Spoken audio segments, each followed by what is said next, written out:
Oh, what? Hello, everyone. I'm Metis Balaska, and welcome to the stream. So, last time, we went on a date with Saber. It went poorly as Archer showed up, and we discovered the Archer is Gilgamesh. So, no. And now we're going to be getting it on with Saber, quote unquote, because this is another thing that was leading to a sex scene. So we'll see what they replaced it with. Let us get on with the game.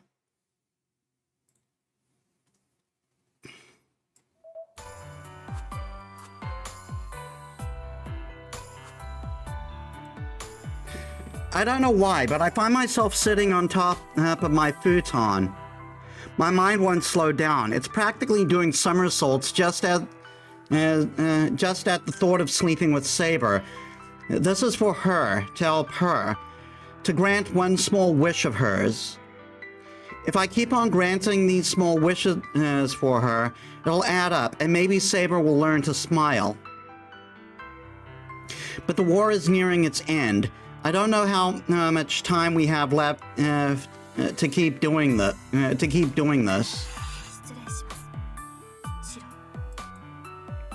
The sliding door opens. I shake away the depressing thought circling my head and look to Saber. I turn to look up at her. I quietly gulp.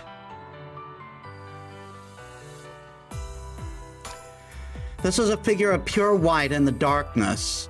Yeah, I think in the original CG she was nude. Seeing her, all that relentless worry I felt melts away. She's just too beautiful. My heart is unclouded now.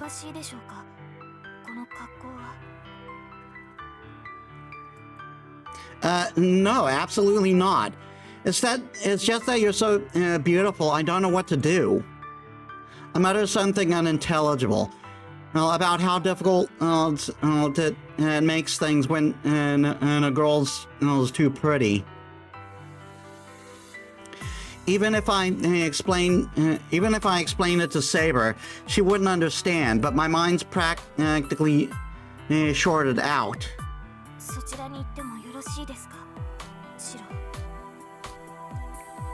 Oh, sure. For the first time, I realized she has beautiful, perfect toes.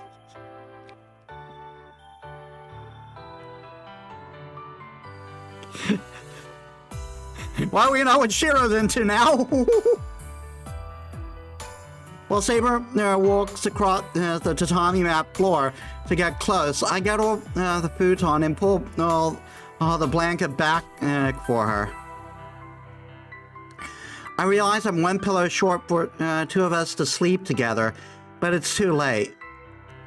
Saber and I sit side by side next to the futon. One room, one futon, but Saber's with me. I shouldn't be having any impure thoughts, but my fate feels like it's on fire. I can't even look at Saber.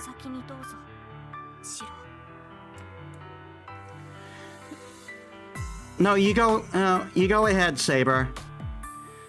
Well, we're not going to get anywhere. We're not going to get anywhere like this.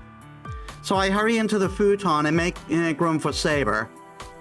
I thought I would give her the pillow, but she gently pushes it back to me.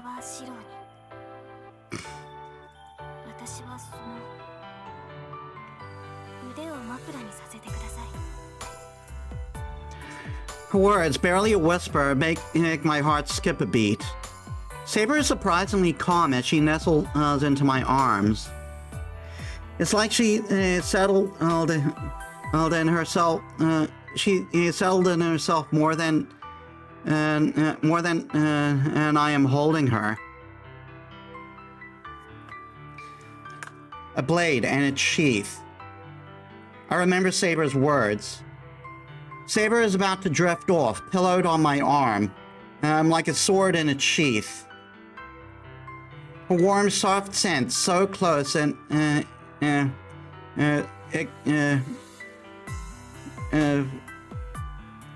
her warm, soft scent so close in calms rather than excites me. Saber's hand reaches for my hand. I take it inside the blanket and intertwine my fingers with hers. And we drift off into sleep in silence. But before that, Saber, I call out to her as she lays beside me. I want to ask her at the end. I want to hear again why I desire her so much.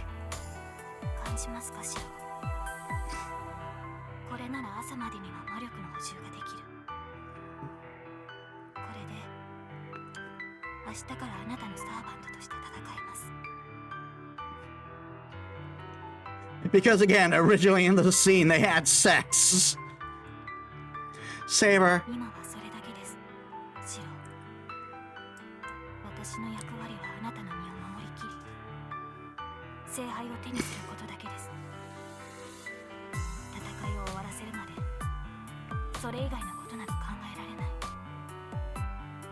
That.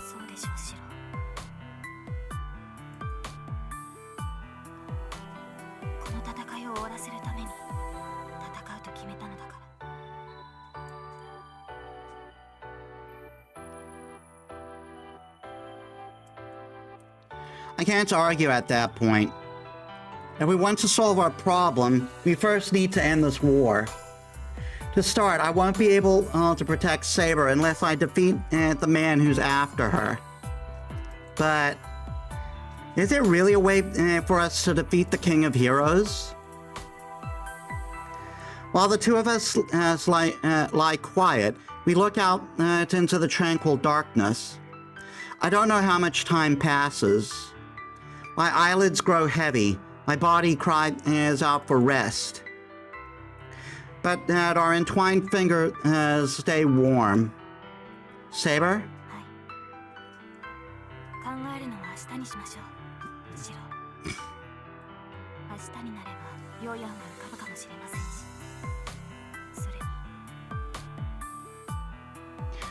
She just wants to sleep together like this.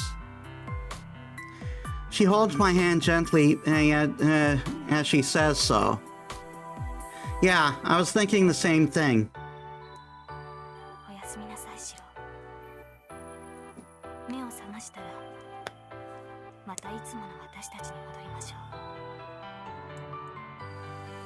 I leave my face close to hers and close my eyes. The last thing I see is Saber smiling warmly. I don't care if that moment of vulnerability was only for tonight. The hand holding mine right now is so warm. It's more than enough for me, and I fall into a satisfied sleep.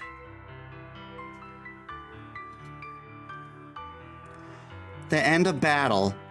Once everything is over, I'm sure I can keep holding this hand, and then silence settles in.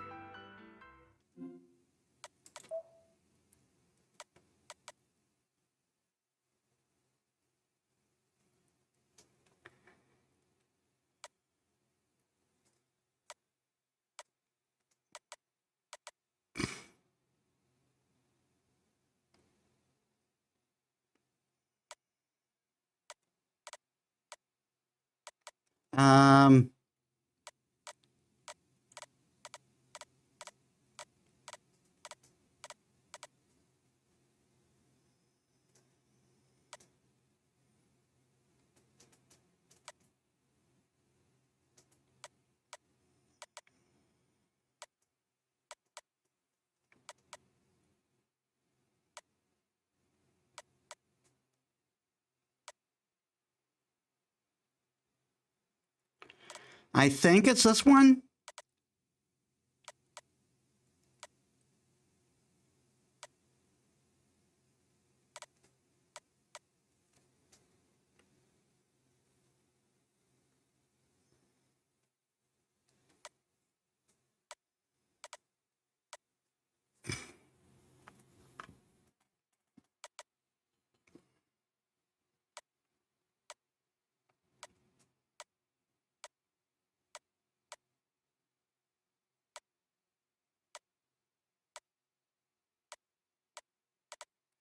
Yeah, I think that is it.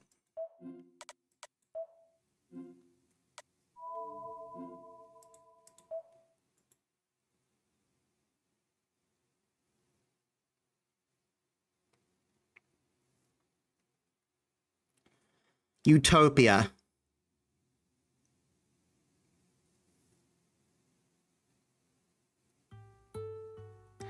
When I wake, the sun is already up. My room is dimly lit. I feel like it's still late night, but I quickly shake my head to banish the thought. It's cloudy outside. No wonder I didn't wake up.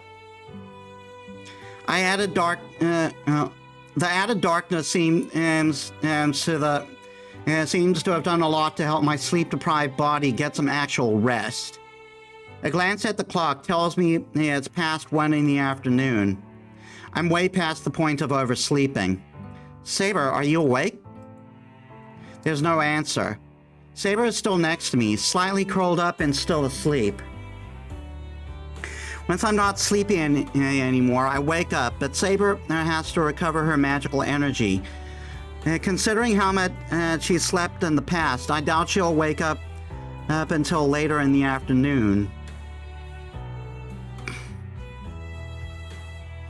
I leave my room without waking Saber. There's no reason to wake her.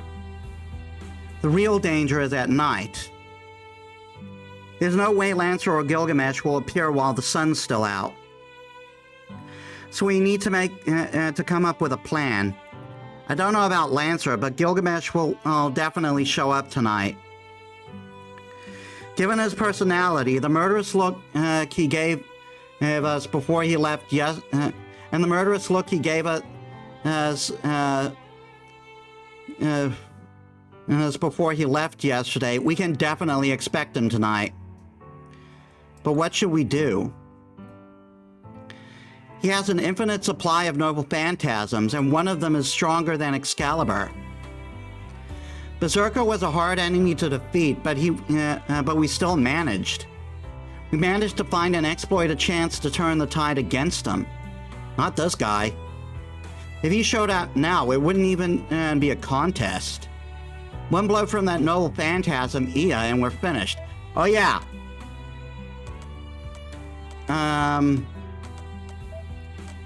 I missed this. Heaven Scorcher Halberd. User unknown. A type of G polearm historically used in China.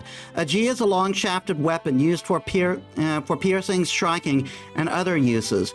It is a versatile weapon that anyone can be trained on, but nonetheless, it faded into history until it was revived as the Fangtian G, Heaven Scorcher Halberd, in the Song Dynasty. Piercing, slashing, hooking, and repelling. And while there are many ways to use the polearm, exceptional technique is required to master it. The crescent-shaped blade is called the Yuya, Moonfang. And a G that only mounts a single Yuya is called the Qinglong Ji, Cerulean Dragon Halberd. Out of many Heaven Scorcher halberds, did only this weapon sublimate a noble phantasm because it was used regularly by a famous warrior?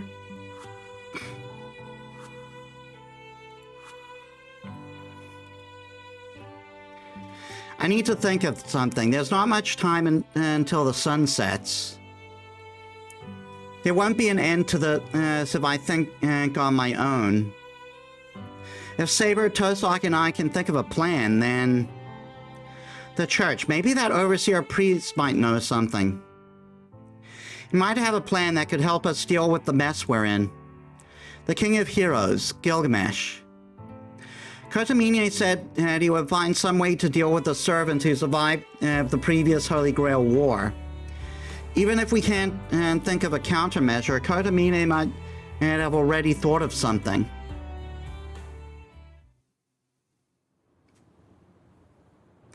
I walk up the hill. The sky is blanketed with ash-gray clouds.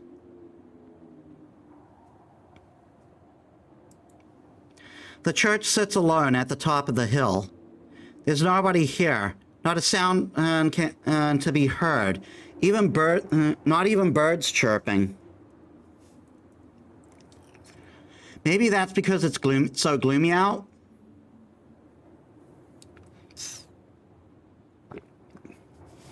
The place looks more ominous than holy. It looks like an execution site. I walk up the long hill and cross the wide open square, ready to be judged for my sins and cast down into hell. The hell am I talking about? That's no metaphor. Besides, the church is a place where people die. Hospital work to prolong a person's life, but plenty of people die there.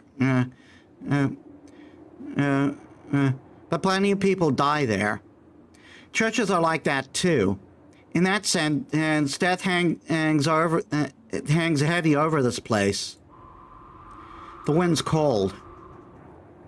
I pull up my collar and climb the church's stairs.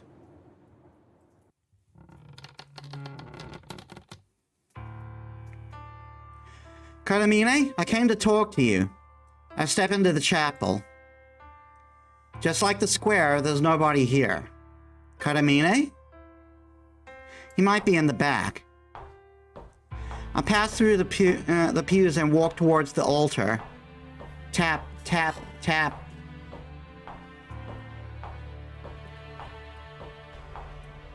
A dry sound echoes through the chapel. The building is probably designed to make sounds echo, but the sound of my lonely footsteps is haunting in this huge empty space. Carmine, are you here? I call softly to the priest. This is ridiculous. If I went and answer, I should be shouting. He's probably in the back, so he won't hear me unless I shout. But I don't. I keep quiet, tiptoeing my way to the back of the church. Am I doing this so that I don't mess with the solemn air of the chapel? Or because I feel like if I'm spotted, I'll be surrounded by things I don't understand, and then maybe get beheaded for defiling God or something? Must be Old Testament God. I exit the chapel and head to the courtyard. If I remember correctly, Carmine's room is... I walk more quietly down the corridor. The church is like a labyrinth, and I don't know how to find Carmine's room. My memory is kind of hazy, and I'm sure I won't be able to find it on my own.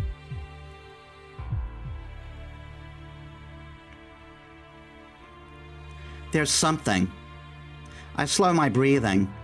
It's hard to breathe. My throat is parched.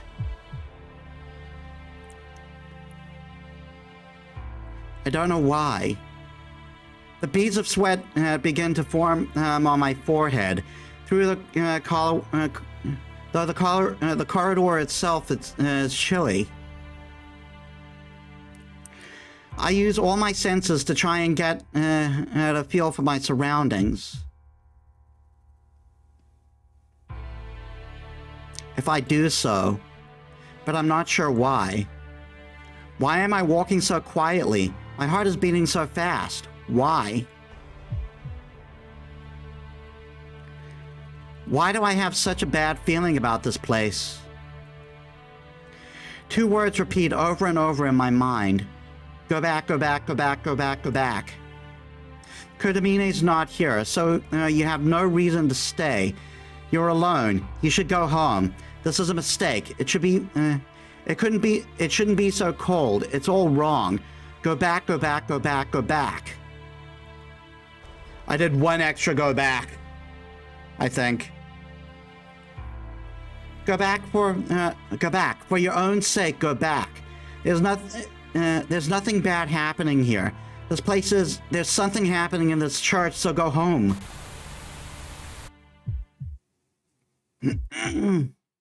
I feel nauseous. I think I might throw up. My intuition is right about these kinds of things. For an untrained mage, I have a pretty good danger sense, which is why my feet don't stop. I try to get my heart racing I try to get my racing heart under control as I search for Kotamine's room. And then I run into a deep darkness. There's a basement. I spot a set of stairs. In the deepest shadow, as I see a recess that I'd normally overlook. In it, I see a very, very narrow staircase. I shouldn't go down. I can bet Kotamine won't be there. There won't be anyone down there. There's nothing there. There won't be any There won't be any sizz. There won't be any... I can't go in there. My neck stiffens. I should...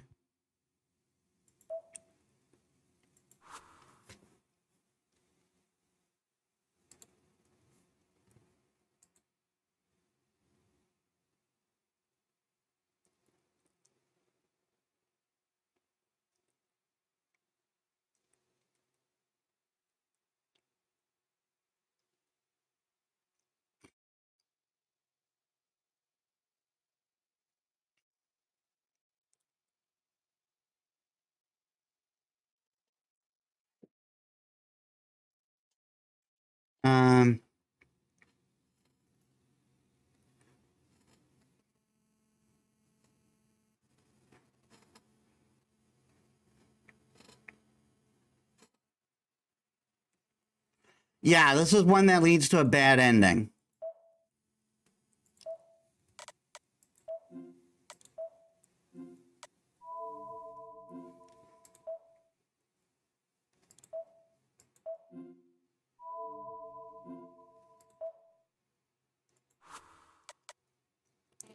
If I go back home, it'll lead to a bad ending. We go down to the basement. I step into the darkness. It's a room made of stone. The lights are out, but the room itself feels like it's alive, and a faint blue light suffuses the whole place.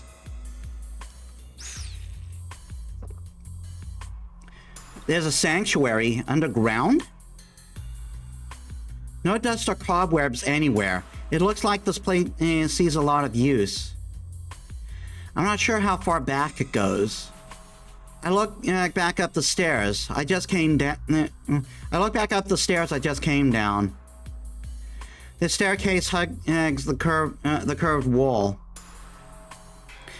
After descending the stairs, I look up and see the entrance is about 10 meters above me now. Maybe it's the absence of light, but the gently curving staircase puts me in a mind of a centipede crawling its way through the cathedral. And then I notice a door. It's right at the bottom of the stairs. There's a symbol on the wall. Beyond it, a deep darkness beckons me. Almost as if it were drawing me in, I find myself stepping into the darkness. Excuse me.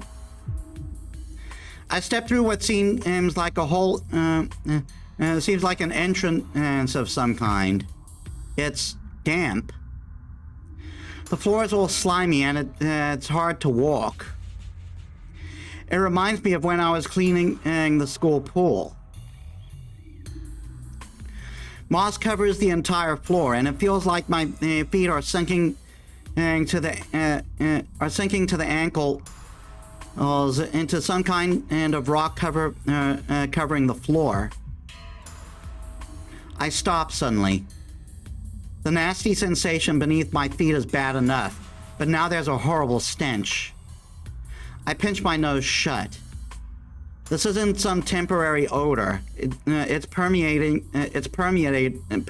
the whole room. It doesn't smell like fish or gunpowder. It smells like formaldehyde. The chemical reek of it has stagnated in the room like a thick mud. My senses seem to have been numbed from the moment I got into the basement. I'm long past tension and nervousness, and yet my heart expands and contracts without a break. My limbs are moving so weirdly that it feels like I might wrench out every nerve in my body. And what's worse, my eyes have grown accustomed to the darkness. The darkness fades. I hear drops of water falling. It's almost like that serves as the starting bell. What I couldn't see before is suddenly clear. What I see is an all too familiar living hell. Death lined up all in a row. Debris is piled everywhere. The stench of death covered by antiseptics. I thought this was all a lie. I want to believe none of this is real, but I can't deceive myself. I can tell in an instant. Even in a room full of corpses, none of the body here is truly dead. They're alive. They're all alive. These corpses, they can only be called corpses. However human they once were, are all alive.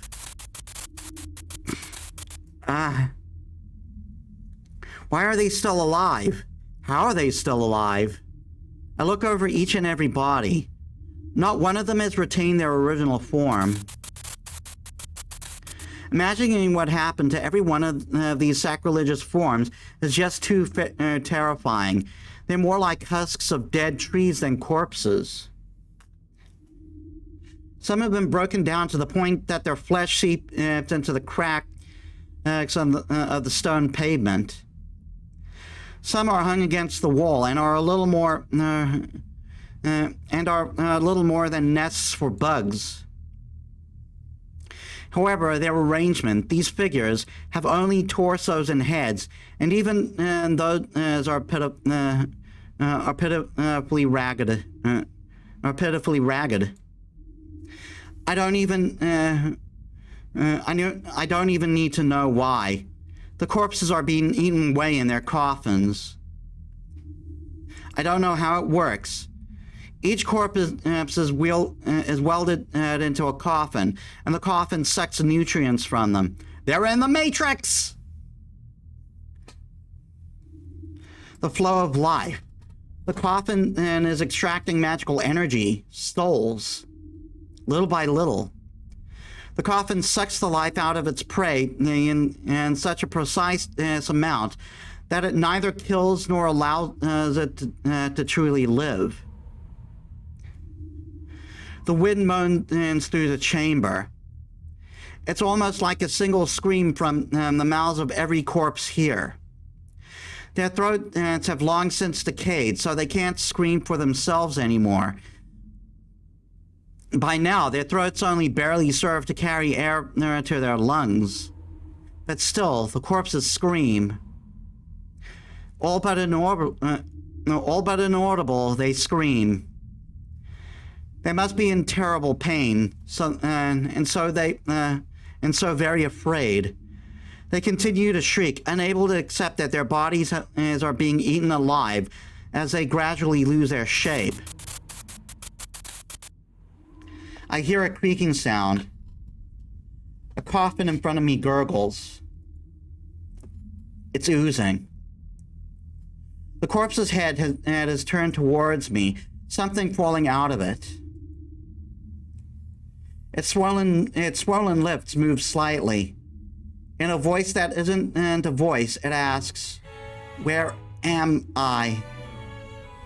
That's what it wants to know. I'm about to scream. No, I can't even scream anymore.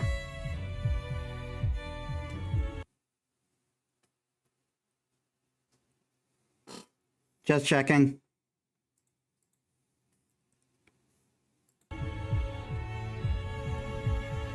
Where am I? I didn't say it was in pain. It didn't say it was in pain. Didn't ask for help. Just wanted to know what this horrible place is. I'm trying to understand. Did that child find themselves in this state when they came to? Before this, they must have lived a normal life, slept normally. But one day, they woke up and found themselves here.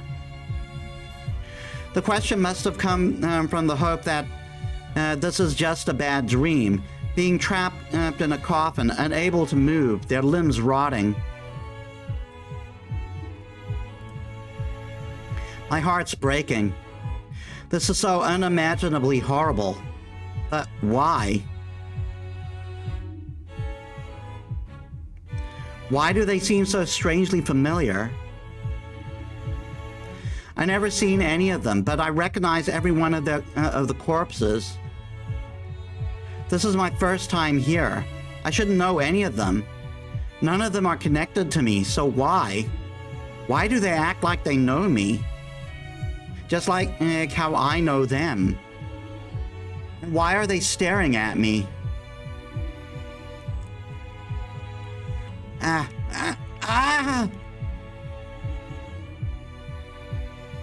And I have another question. Each of them share something in common, unless it's just a coincidence.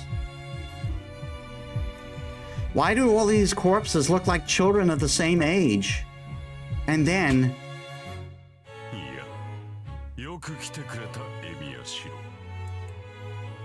It comes out of nowhere. A hand claps my shoulder from behind. The voice is friendly, like a greeting from a close friend. I go completely stiff with shock. I can't even turn around. Only I don't have to turn to see who's behind me. Kire Kotamine.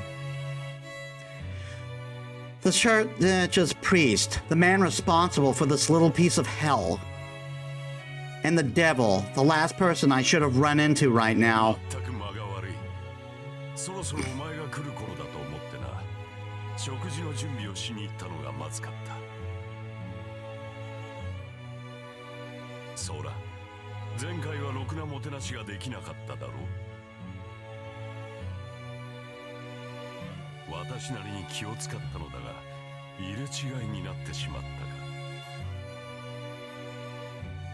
I can't say anything. The priest's hand rests heavily on my shoulders.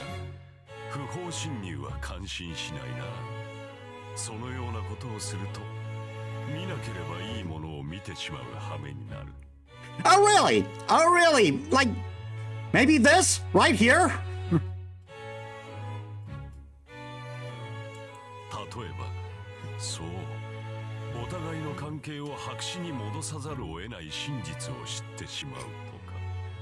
You think?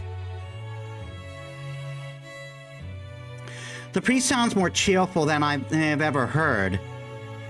As Kotamine stands there behind me, hands on my shoulders, I can tell he's smiling. It's indescribably terrifying.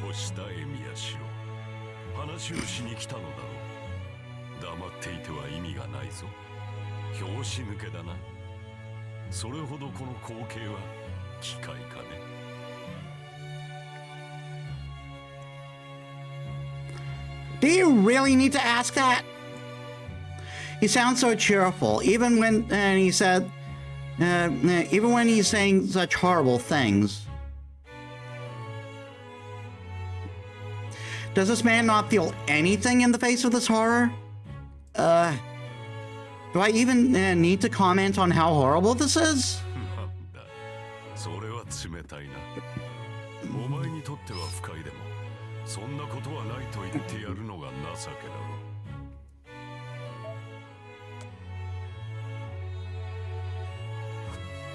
そもそも彼らとお前は兄弟のようなものだ。お前がそのような態度では彼らも救われないと思うのだが。Eh? What did he just say? And so happily. What did you say? この死体たちとお前は仲間だったと言ったのだ。形はどうあれ、お前たちはあの地獄から生還した者たちだ。血肉のつながりはなくとも、その絆は兄弟のそれに近いと思うのだが。I completely forgot this scene existed.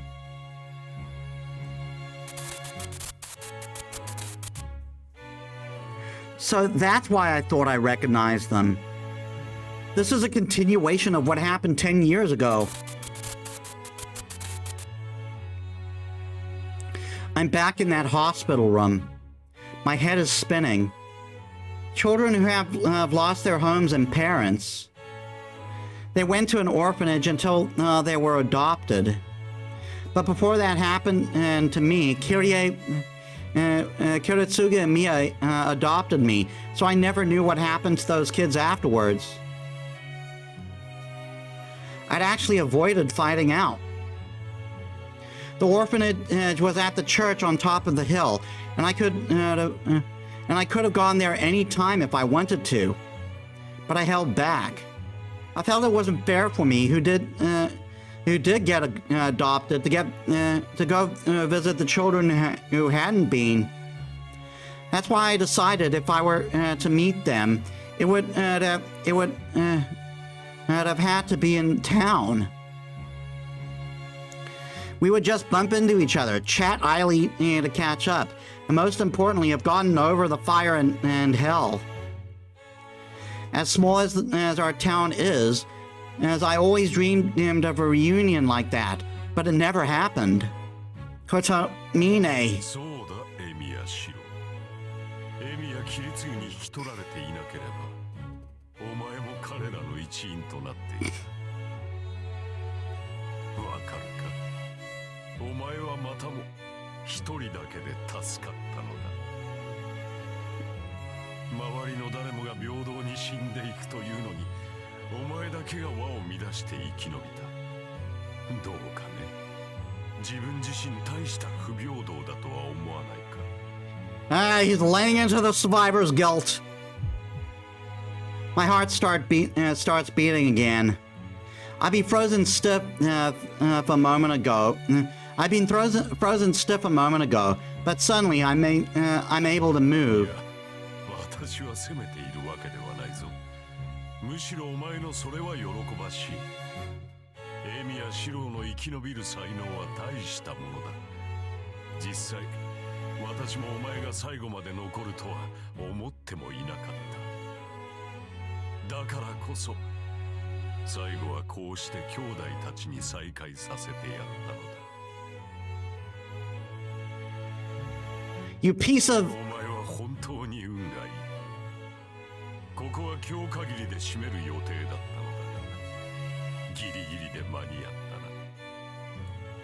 今まで10年間、サーバントの餌にするために彼らを生かし続けたが、それも終わりだ。やり始めた時ほどの濃い魂の摘出は望めぬし、もはや餌の必要もない。あとはお前とお前のサーバントを仕留めるだけになったのだからな。And this? It's why I have no plans of summoning this guy when he comes to FTO. I hate this guy.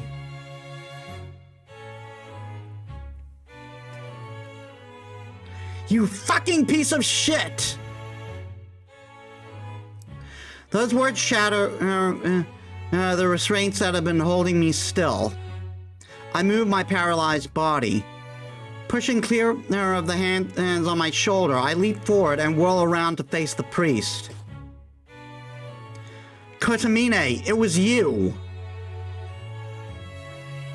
As I face him, I put distance between us. In that moment, I feel a powerful impact from behind. That's weird. I can't breathe. Something sharp protrudes from my chest. It looks like the head of a spear. It can't be. How could a spear be growing out of my chest? ああ、そういえば言っていなかったな。改めて紹介しよう。彼が私のサーバント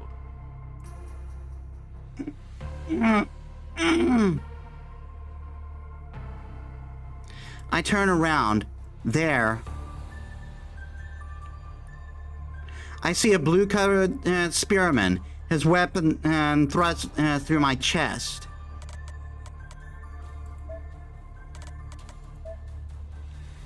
Kirei Kotamine.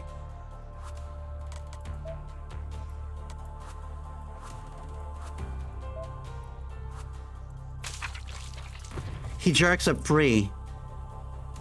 At the same time, a searing, intense pain rocks my entire body. Red splatters on the floor. I collapse into the slimy, mossy ground. I try to push myself to my feet, but my body is too heavy. I can't move. While I may not be paralyzed anymore, my body isn't capable of moving for entirely different reasons now.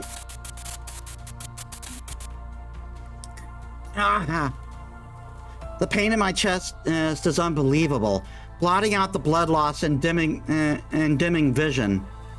I can't pass out. I've sustained fatal wounds numerous times. They were all bad. They all numbed my senses. But this is different. It's a fatal wound so sharp that the pain is just too intense. It's a fatal wound for sure, but the pain is just too intense.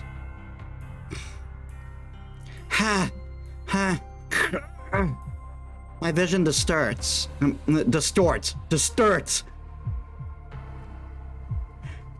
It distorts! The instant I pass out from pain, and the more pain jolts me back awake. I can't feel my limbs. I can't even tell where I am anymore. The only thing I feel are vomiting-inducing pain and the temptation to just disappear to escape this agony.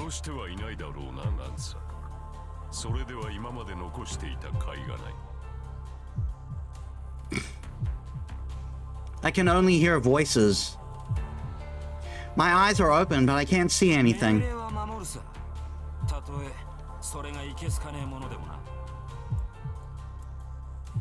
Lancer's voice is devoid of emotion, but I can barely hear him.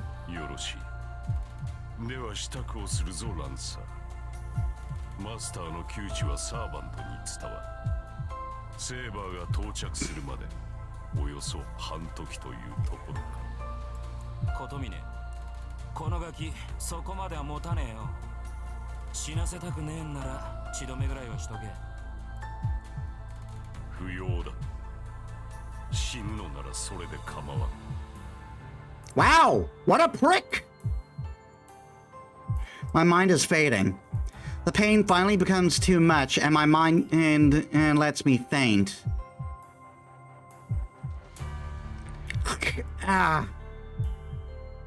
I stop the pain by digging into my wound. The pain resumes. On the verge of sinking into oblivion, only to be dragged back into the world of searing pain. I want to die.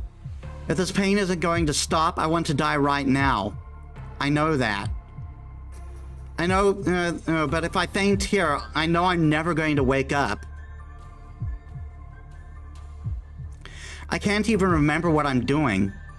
I feel like I'm just drifting through the white-hot pain that will burn me to nothing. Saber! I grip my teeth, trying to endure the pain and trying to cling to my own fading awareness. I can't end it all here. I can't let myself drop out of the war so easily. There's still a promise I haven't fulfilled yet. If I believe she is the most important person in my world, I can't just disappear here.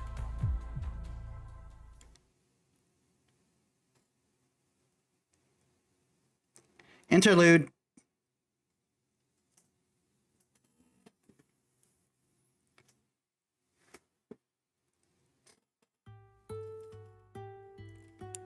When she awakes, there's no sign of Shiro. She makes her way to the living room, thinking he might be preparing a late lunch, but she finds no sign of either Shiro or lunch.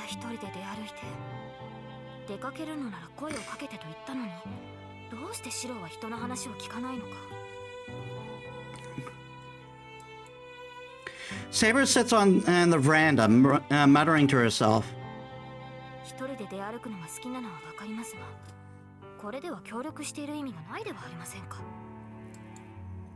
Saber lets her feet dangle over the veranda.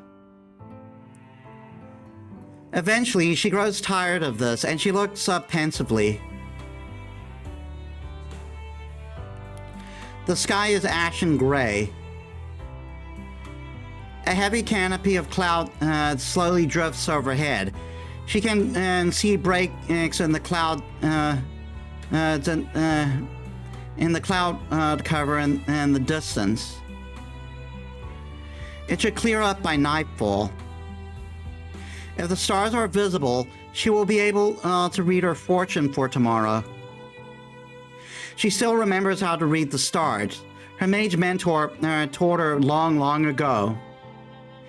In life, she only looked there to see whether she was taking the right path. But tonight, just once, she decides to try to predict a certain someone's future. If possible, she hopes for a bright tomorrow. She wants to predict any dangers that might lie ahead and learn what she needs to guide him into the proper direction. He's so reckless. How can she not worry about him? She wants to sleep peacefully and she can at least read the stars.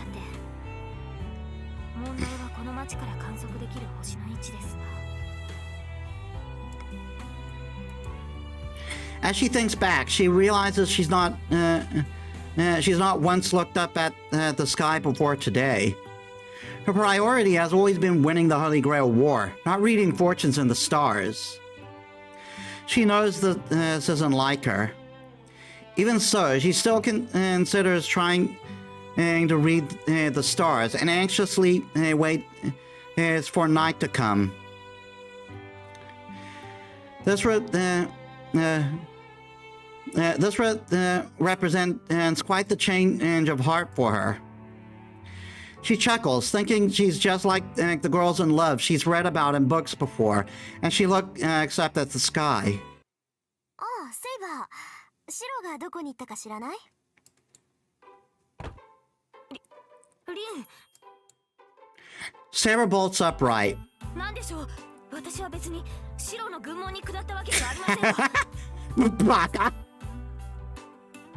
Saber gives a hasty excuse, blushing deeply.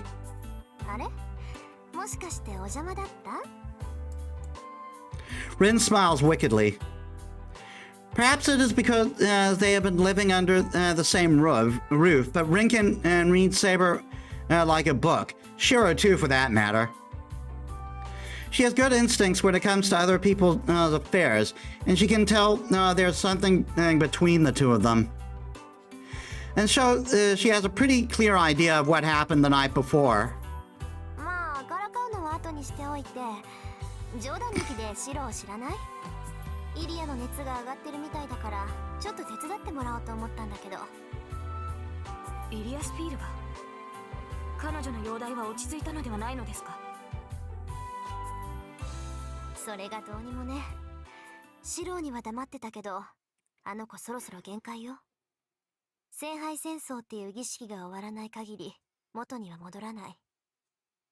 あの子のキャパは破格だけど、それでももういっぱいなの。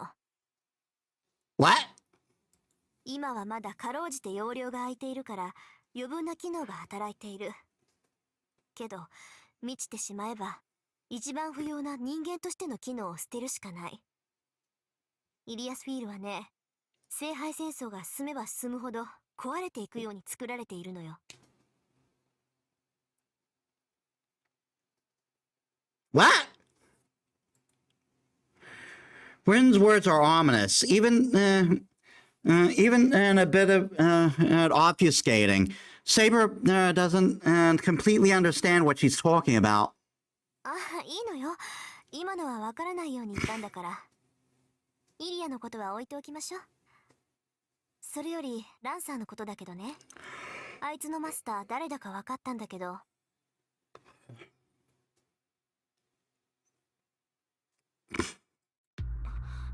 ランサーのマスターが判明したのですか？うん、まあ分かったっていうか、前から分かってたっていうか。Hey Parami, welcome to the stream. How's your day? 実はね、ランサーのマスターは魔術協会から派遣された外来のマスターなのよ。それ自体はとっくに分かってて、ついさっきそいつのねぐらを見つけてきたんだけど。リン、そのような危険なことは避けるべきです。敵の陣地が分かったのなら私に言ってくれればいい。I feel Pedro.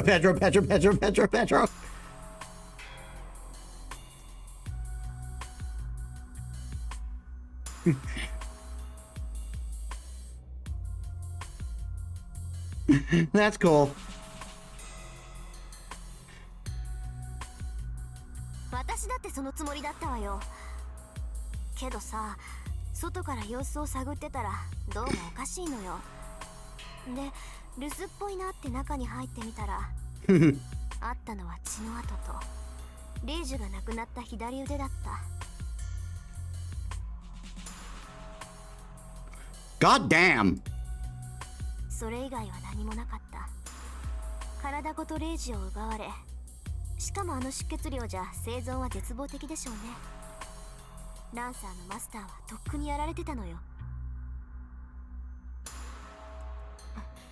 ではランサーはすでにいないのですか？10日前シロを襲った後に他のサーバントに倒されたと。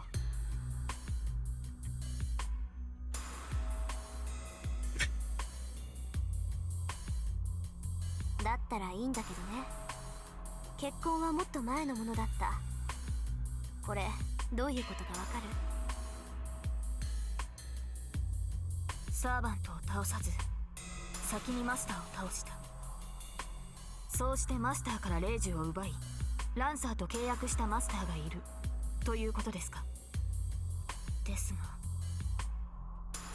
残っているマスターは私とシローだけでしょ。けどランサーはまだ残っている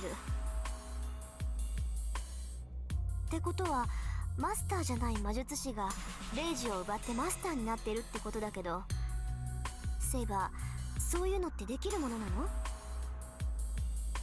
いいえ、レイジの移植はマスターかサーバント、そのどちらかによるものだけです。いかに優れた魔術師といえど、レイジを奪ったところでマスターにはなれません。そう、じゃあもう一つ。マスターっていうのはさ、聖杯が消えてなくなってもレイジュが残っていて、かつサーバントさえ残っていればいつまでもマスターなの？そうですね。リンの言う通りです。レイジュとサーバントさえ残っていれば、聖杯戦争が終わったとしてもその魔術師はマスターとしての権利を。Saber falls silent as she realizes what Rin is really asking. ではリンはランサーのマスターを殺し、ランサーと再契約したのはその Archer's master. ええ、それ以外ないと思う。そう思うとランサーの行動にも納得がいくのよ。 What is that, ab? What ab?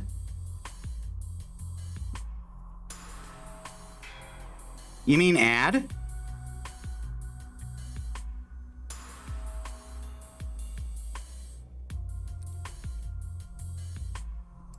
あいつさ、他のサーバントの様子を探るのが役割みたいだったじゃない。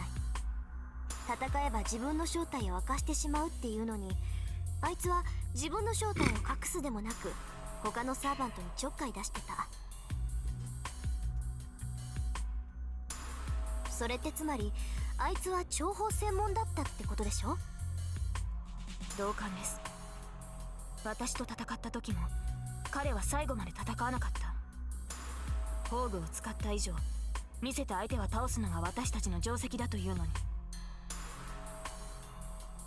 そうだからランサーのマスターにはもう一人サーバントがいたのよ。ランサーに敵の正体を探らせておいて、その後に正体不明の戦闘性用のサーバントをぶつける。これって必勝法でしょ。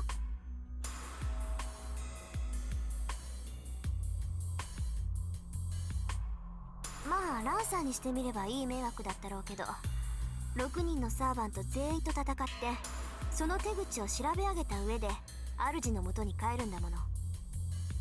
6人全てと引き分けなんてある意味とんでもないやつよね、あいつ。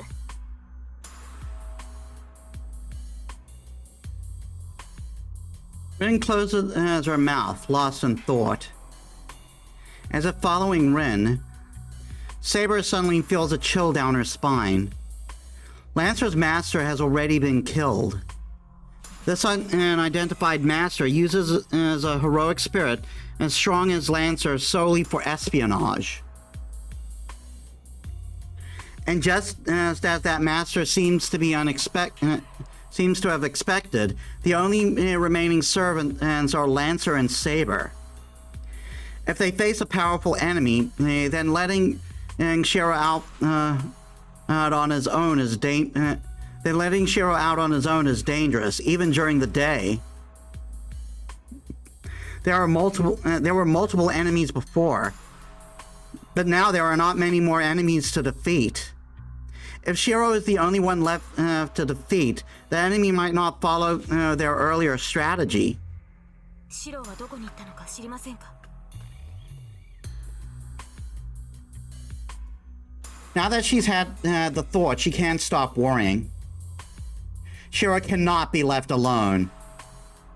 Even now, her master may be in grave danger. どうだろう。知らないから聞いたんだけど、もしかしたら綺麗なとこかな。あいつ、この間も綺麗なんかに相談しに行ったんだし。あの教会に？ん？何をすれば怖い顔して。琴峰教会に含むところでもあるの？いえ、そういうわけではないのですが。That church is nothing but holy. Shouldn't that be anything but holy? Stagnant debt, then stagnant air lingers in that place, on par with Ryoto Temple. The moment she thinks Shiro might be in a place like that alone, an image of somewhere other than the Amiya house flashes through her mind. She stares into the distance, towards Kotomine's church on top of the hill. There's no time to delay. Saber leaps out into the yard and jumps onto the wall.